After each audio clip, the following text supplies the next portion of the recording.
이라는 제목으로 함께 말씀의 은혜를 나누고자 합니다. 저는 성경에 등장하는 위인들의 이야기를 묵상하기를 좋아합니다. 특히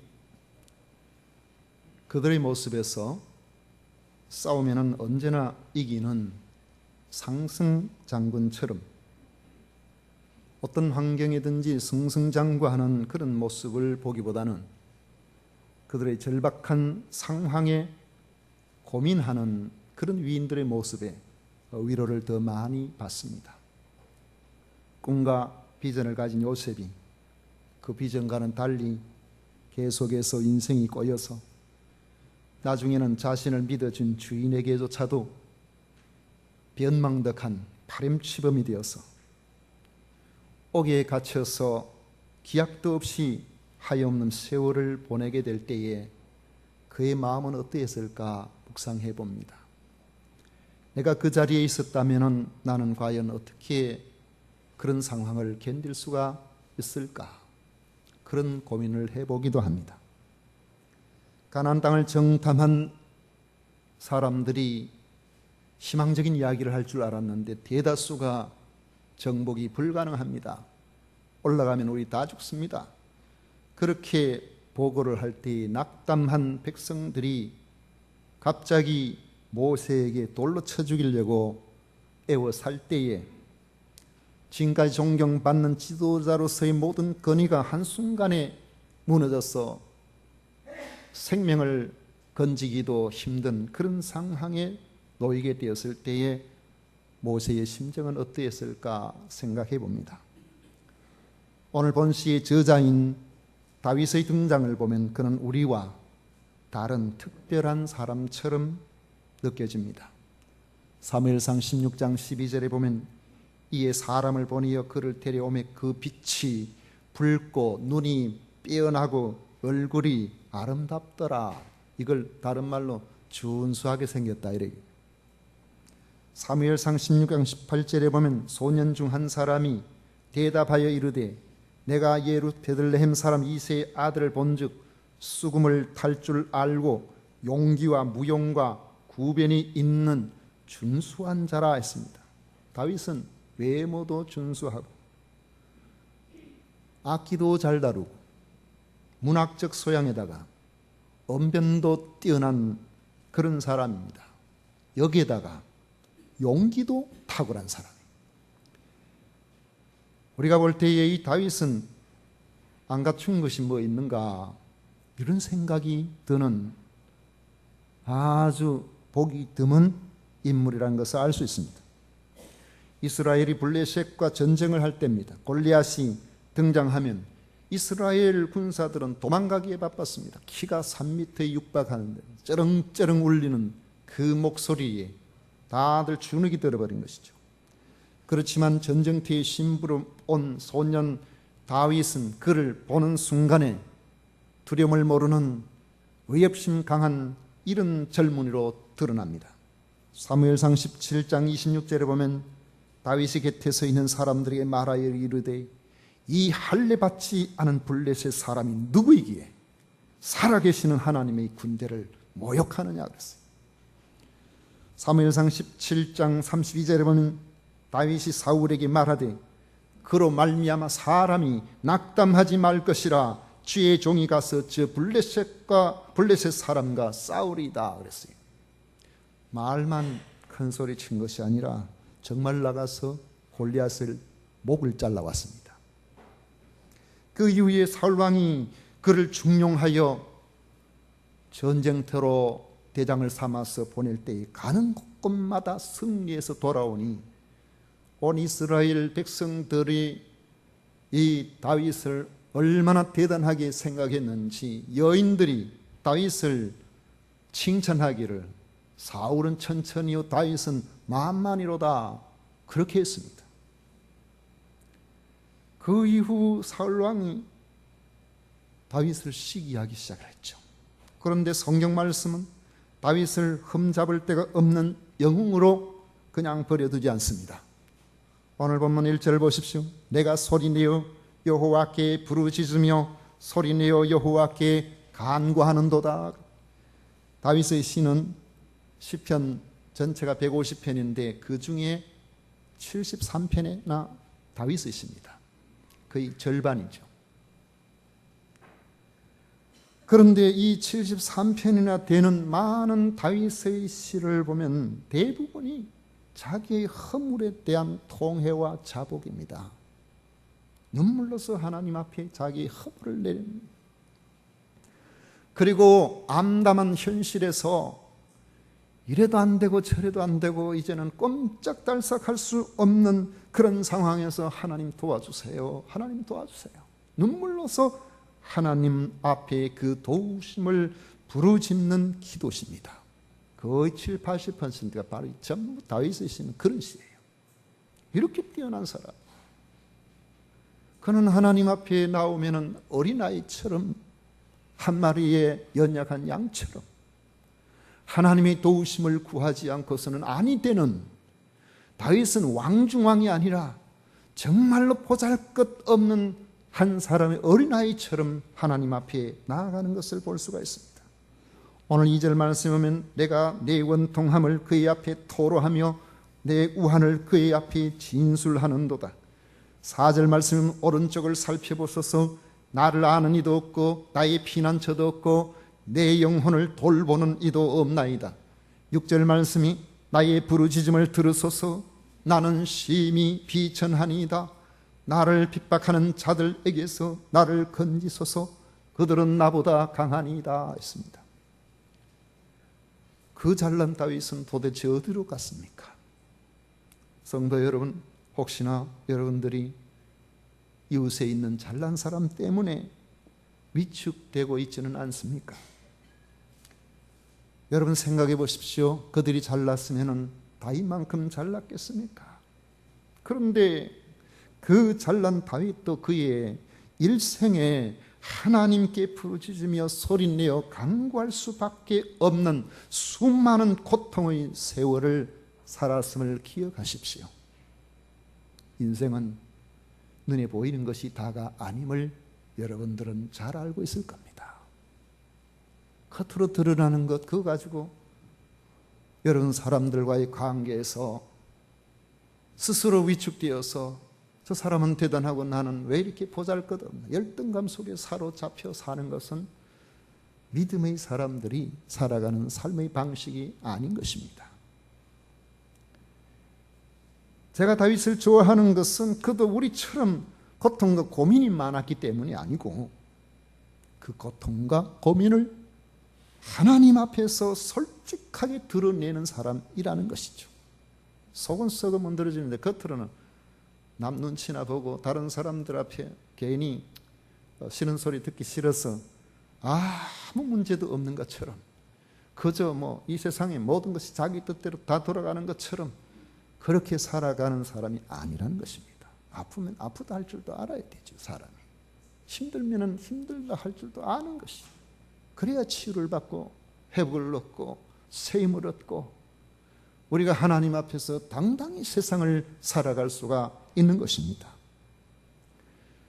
사람은 잘난 사람 아이고 어떻게 저렇게 그러나 하고 좋게 우리가 생각해 줄 수도 있지만 너무 잘난 사람은 거리감이 느껴져요. 그런데 고민이 많은 사람은 연민을 가지게 됩니다. 아, 저분도 저런 고민이 있구나. 힘든 삶을 살아가는구나. 걱정거리가 전혀 없는 줄 알았는데 알고 보면 어린 시절에 고통을 당하고 힘든 상황을 만나고 환난과 질병과 여러 가지 문제들로 난 모르는 아픔들을 가지고 있었구나. 그런 이야기들을 이렇게 들어보면은 아, 그런 이야기를 나한테 하니 나를 친구로 생각하는가. 그럼 나도 그런 아픔이 있으면 같이 이야기를 하고 그게 우리 인격에 무슨 손상이 옵니까? 그것이 우리가 세상을 이전과 그 말 하기 전과 이후에 우리가 달라지는 것이 있을까요? 그렇지 않습니다. 김연아 선수가 그 전부터 선수 생활할 때 너무 힘들었다라고 그렇게 늘 이야기를 했다는데 최근에도 어느 기사에 보니까 자기의 선수 생활 가운데 90%는 고통이었다고. 기쁨은 10%도 안 됐다고 그렇게 이야기를. 그런 이야기를 들어보면 저 강심장같이 경기에 나오면 피도 눈물도 없을 정도로 전혀 떠오르는 것 같지 않게 그렇게 나오지만은 내면적으로는 훈련받는 동안에 그 얼마나 마음고생이 컸을까, 이런 생각이 들어서 어린 시절에 그 모습들이 참 안타깝게 그런 생각이 들 수도 있죠. 그렇지만은 만약에 만나는 사람마다 아이고 내가 너무 힘들었어, 이제 속이 다 홀가분한데 그래도 그때 때문에 나 참부터 생각해보면 잠도 잘 안 온다고 막 만나는 사람마다 그런 이야기를 안 하겠지만은 한다고 생각해 보세요. 아이고 그것 때문에 마음에 상처가 되었어, 그 상처가 도져서 한이 되었구나. 한 번, 두 번은 들어줄 수 있지만 계속 그러면 나까지 낙심이 되는, 희망이 별로 없는. 만약 그렇게 되면은 전국에 있는 앞으로 피겨를 해보려고 하는 모든 사람들은, 아이들은 다 낙심이 되고 말지도 모를 겁니다. 우리가 다윗을 좋아하는 진정한 이유는 다윗이 자신의 연약함을 인정했기 때문만이 아닙니다. 그 연약함을 하나님께 아뢰어드려서 하나님의 강하심으로 그 연약함을 채우려고 했기 때문에 그런 것입니다. 일반적으로 사람들은 그렇게 하지 않습니다. 문제가 발생하면 통상적인 방식으로 그것을 해결하려고 합니다. 아프면 기도하기보다는 약을 먼저 찾고 병원을 먼저 찾죠. 돈이 궁하면은 그 돈을 빌려줄 사람을 먼저 찾죠. 이 땅에서 내 손에 내가 할 수 있는 그 모든 부분들로 우선적으로 해결해 보려고 하다가 안 되면은 하나님께 기도하는 그런 면들이 우리에게 얼마나 많습니까? 아마 다윗도 그런 점들이 많이 있었을 것입니다. 몸이 아파 병상에 누워 있을 때에 사람들 앞에 위로 좀 받고 싶었지만은, 그러나 사람들은 위로하기보다는 다윗 저 병이 중한 거 보니까 앞으로 다윗이 틀림없이 그 자리에서 못 일어날 거다, 그러면 그 자리 내가 차지해야 되지, 이런 사람들이 생겨요. 그것도 나를 모르는 사람이 아니라 내가 아는 사람들 중에 나의 실패를 기뻐하는 사람들이 있고 나의 어려움을 즐기는 그런 사람들이 있다는 것을 알 때에 그 마음이 얼마나 아프겠습니까? 시편 41편 7절 말씀 이하에 보면 나를 미워하는 자가 다 하나같이 내게 대하여 수군거리고 나를 헤아리고 꾀하며 이르기를 악한 병이 그에게 들었으니 이제 그가 눕고 다시 일어나지 못하리라 하오며 내가 신뢰하여 내 떡을 나눠 먹던 나의 가까운 친구도 나를 대적하여 그의 발꿈치를 들었나이다. 여러분 이거 어디 누구한테 이야기합니까? 불러다가 너 왜 그랬어? 이 말 하는 게 아니고 누구한테 말하고 있죠? 하나님께 호소하고 있죠. 하나님께 호소하고 있죠. 저는 그런 생각들을 해봅니다. 아무리 힘들게 하고 어려운 일을 당해도 언제부터 그런 생각이 들어요. 나는 복수는 하지 아니하리라. 나는 사람에 대해서 복수 안 하겠다. 그런 생각이, 그전에는 그런 생각을 해보지도 않았는데 어느 순간에 그런 마음이 들더라고요. 그런데 사람 심리는 안 그렇잖아요. 애매하게 자꾸 그러면 저 사람 잘 되나 한번 보자, 그런 생각이 우리 속에 들 수 있죠. 이건 감성적으로 되어질 수 있는 게 아니라 날마다 자기를 쳐서 복종을 시키는 가운데서 하나님 앞에 나아갈 때 가능한 겁니다.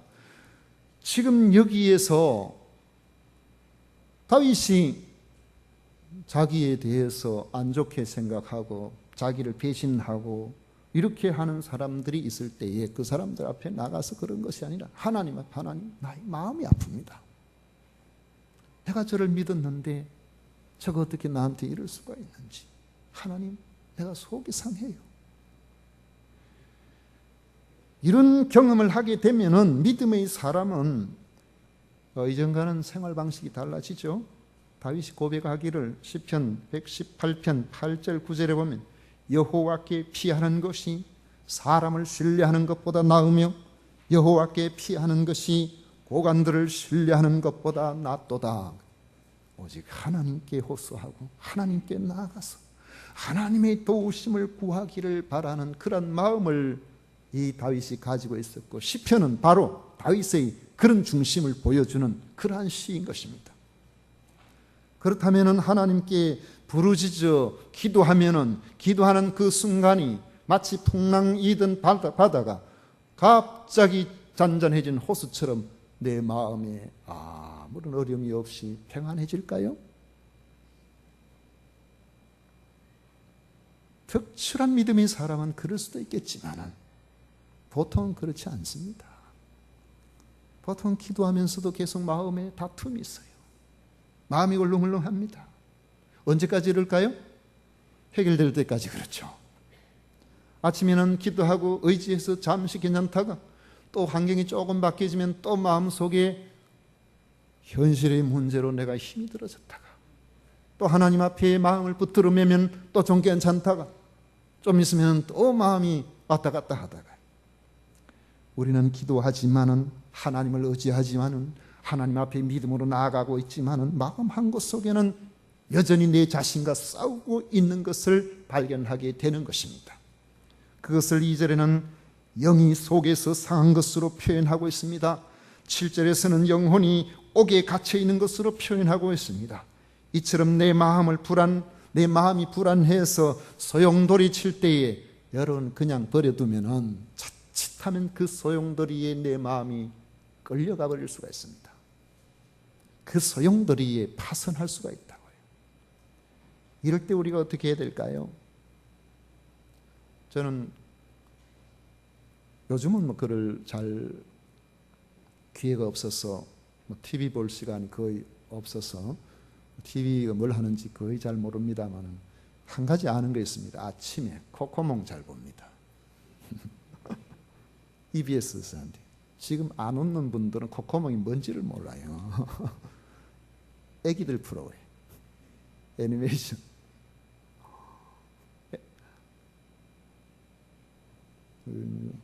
손자하고 같이 보는 거죠.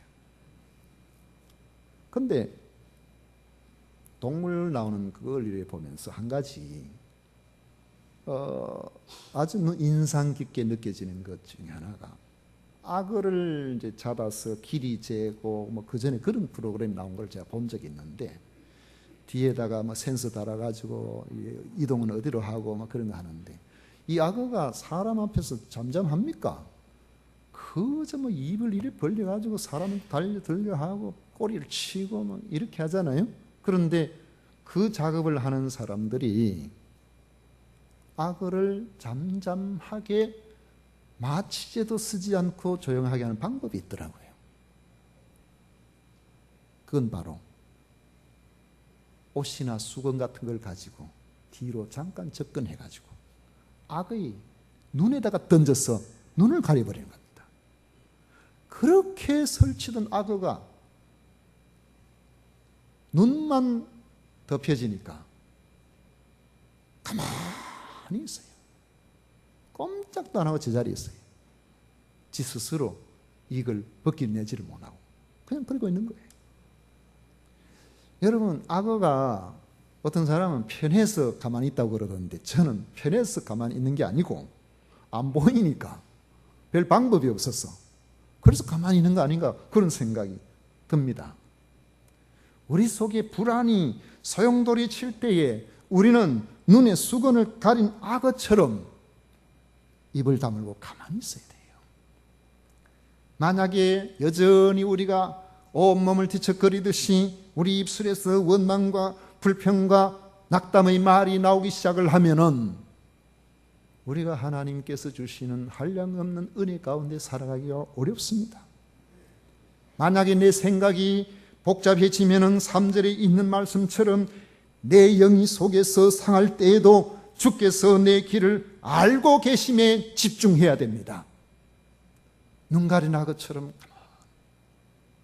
마음속에 소용돌이가 오지만은 내가 지금 힘들고 어려운 내 형편, 내 사정을 주님께서 알고 계신다.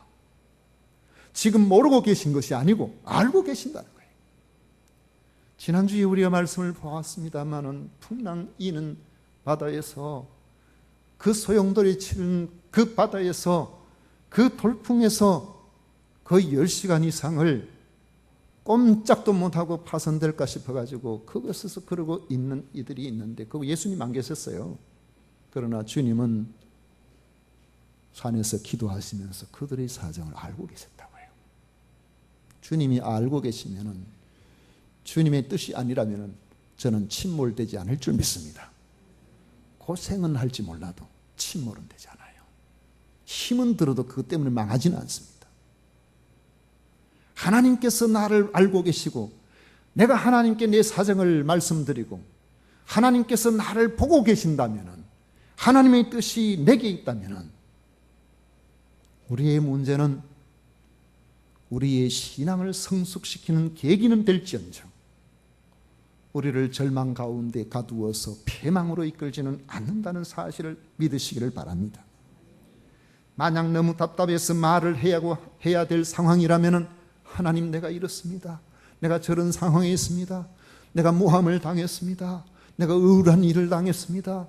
내가 너무 힘이 듭니다. 그 사정을 우리 하나님께 하소연해 드리면 되는 것입니다.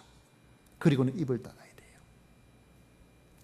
본시편의 정황은 표제어에 잘 나타나 있습니다.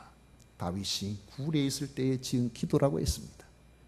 다윗이 왜 굴에 있게 되었습니까? 사울 왕이 자신을 죽이려고 찾아왔기 때문입니다. 3,000명의 정예 용사를 선발해서 데리고 왔습니다. 잡히면 죽으니까 멀리 도망갈 수도 없어서 가까이 있는 굴에 너구리처럼 숨어 있게 된 것입니다. 만약에 그 굴에 있다는 것이 발각이라도 되면 꼼짝없이 죽게 되는 상황이었습니다. 이렇게 된 것은 우선적으로 사울의 시기심 때문이었죠. 아무 잘못도 없이 자기를 죽이려는 사울에게 쫓기는 신세가 되었으니 얼마나 원통하겠습니까? 또 사울이 자기가 숨어 있는 그 엔게디 광야에 곧바로 군사를 이끌고 왔다는 것은 그 지역 사람들이 후한이 들어와서 밀고를 했기 때문입니다. 그들은 다윗에게 도움을 많이 받은 사람이지만 자기가 살기 위해서 다윗을 죽음에 내몬 것이나 마찬가지죠. 이처럼 누구도 믿을 수가 없고 어느 누구의 도움도 받을 수 없는 상황에서 다윗은 무덤 같은 굴에서 하나님께 간구하고 있는 것입니다. 3절 4절에 보십시오. 내 영이 내 속에서 상할 때에도 주께서 내 길을 아셨나이다. 내가 가는 길에 그들이 나를 잡으려고 올무를 숨겼나이다. 오른쪽을 살펴보소서. 나를 아는 이도 없고 나의 피난처도 없고 내 영혼을 돌보는 이도 없나이다. 여러분들 같으면 이런 상황에서 어떻게 대처하겠습니까? 다윗은 원망, 불평, 낙담의 단어를 단호히 거부하고 자기의 현재 형편을 세밀히 알고 계시는 하나님께 자신을 의탁했습니다. 하나님이 자신의 피난처이심을 선포한 것입니다. 5절 말씀해 보십시오. 여호와여 내가 주께 부르짖어 말하기를 주는 나의 피난처시요 살아있는 사람들의 땅에서 나의 분기디시라 하였나이다. 주님이 자신의 피난처가 되심으로 원수들이 자기를 죽이려고 하지만은 나는 이 땅에서 살아남게 될 것이라고 선포한 것입니다. 여러분 지난주 많이 더웠죠? 밤낮으로 더웠습니다. 너무 더우니까 시원한 곳이 생각이 납니다. 그러나 아직 시원한 곳에 찾을 그런 형편도 되지를 않고 그러던 차에 문득 예전에 더울 때 한 번씩 찾아갔던 피서지가 생각이 났어요. 벌써 세월이 많이 흘러서 예전에 제가 섬기던 그 경북 의성에 있는 교회에서 그렇게 멀지 않는 곳인데 빙계서원이라고 있습니다. 여러분 빙계서원 들어보셨나요? 한 번도 안 들어보셨어요? 그 좋은 곳을 소리도 못 들어보셨다니 참 안타깝네. 우리가 제가 있던 목회하던 그 자리에서 그게 여성군 춘산면이라는 곳인데, 제가 있는 곳은 바로 그 붙어있는 금성면이라는 곳이고, 금성면은 그럼 어디냐? 여성군 탐리라고 아마 들어보신 분들 계실 겁니다. 여름이면은 그 지역 사람들은 거의 한 번씩 가봅니다. 아마 지금은 안 가본 지가 오래돼서 엄청난 관광지로 바뀌어져 있겠습니다만, 예전에는 그렇진 않았거든요. 예전에는 그냥 자연 그대로였는데, 밀양 얼음골이나 이런 데는 막 큰 산이 뒤에 이렇게 배경이 돼 있고 그렇게 돼 있습니다만, 거기는 그렇게 높은 산은 아닌데 산 계곡으로 이렇게 들어가면 그 빙계서원의 입구에서부터, 한쪽 옆에는 아주 맑은 물이 흘러가고 그 입구에부터 옆에 산에 큰 암석들이 이렇게 쌓여져가 있고, 거기에는 오래되었으니까 나무들도 있고 그러는데, 그 암석 사이사이가 풍혈입니다. 찬바람이 나오는데, 만약에 그 앞에 이렇게 있으면 마치 에어컨 앞에 서 있는 것과 똑같아요. 찬바람이 그게 한 군데만 있는 게 아니고 곳곳에 있습니다. 그런데 그 중에는 굴처럼 제법 큰 데도 있는데, 거기에 들어 있으면은 오래 못 있습니다. 특히 반발 차림으로는 추워서 오래 못 있어요. 그래 이제 그게 좀 시원하게 해가지고 또 올라가다가 또 뭐 그렇게 하면서 또 올라가다 보면은 작은 마을 하나가 이제 나오는데, 그 마을 뭐 집이 뭐 그렇게 많지는 않습니다만은 그 옆에 보면은 아예 그 하나의 이렇게 집을 이렇게 조만하게 이렇게 지어가지고 그 안에 찬바람 나오는 것을 가둬 놓는 거예요. 그 안에는 누구든지 들어가 볼 수 있습니다. 들어가면은 정말 추워서 제대로 있지를 못하는데, 한쪽 옆에 보면은 얼음 덩어리가 이만한 게 얼어 있습니다. 여름이면 얼어요. 이리 아마 더울 때는 지금 얼음이 상당히 많이 얼어 있지 싶은데, 한 30년 전에 그 마을에 그 마을 사람인지 아니면 뭐 그건 제가 잘 모르겠습니다만은, 대구에서 국회의원을 하시고 뭐 변호사인 한 분이 그 집을 아마 자기 집으로 샀는지 새로 지었는지, 바로 거기서 그렇게 멀지 않는데 집을 지어놓고는 그 풍혈에서 파이프를 연결시켜놓고 자기 거실에 갖다 놨어요. 여름 되면은 막 그 집에는 다른 냉방 시설이 전혀 필요가 없죠. 여러분 한번 기회가 되시면은 빙계서원에 한번, 그 빙계서원도 있는 빙계 계곡에 한번 가보십시오. 참 시원한 건, 해마다 그때 한 3년을 해마다 가봤는데 갈 때마다 좋았어요. 무척 더우니까 갑자기 그 생각이 나더라고요.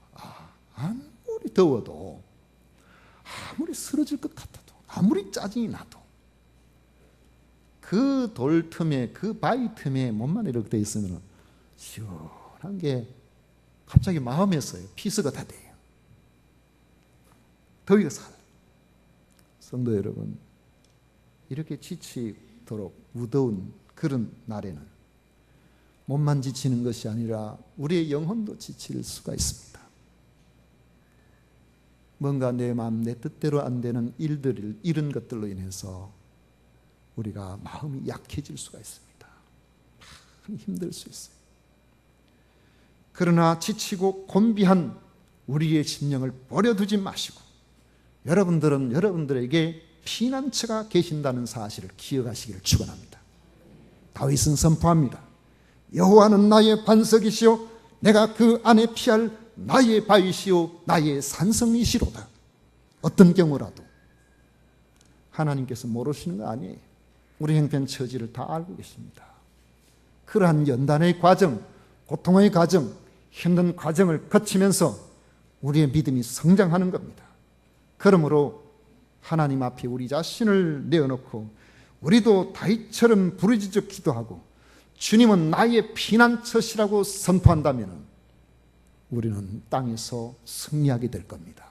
하나님의 은혜 가운데서 이겨내는 믿음의 사람으로 많은 사람들에게 저 사람은 우리보다 더 어려운 상황인데도 이겨냈구나. 그 원인이 도대체 어디 있을까? 그분 사람이 믿고 있는 바로 그 신앙 때문이구나. 우리가 복음을 증거할 수 있는 증인의 길로 나아갈 수가 있는 것입니다.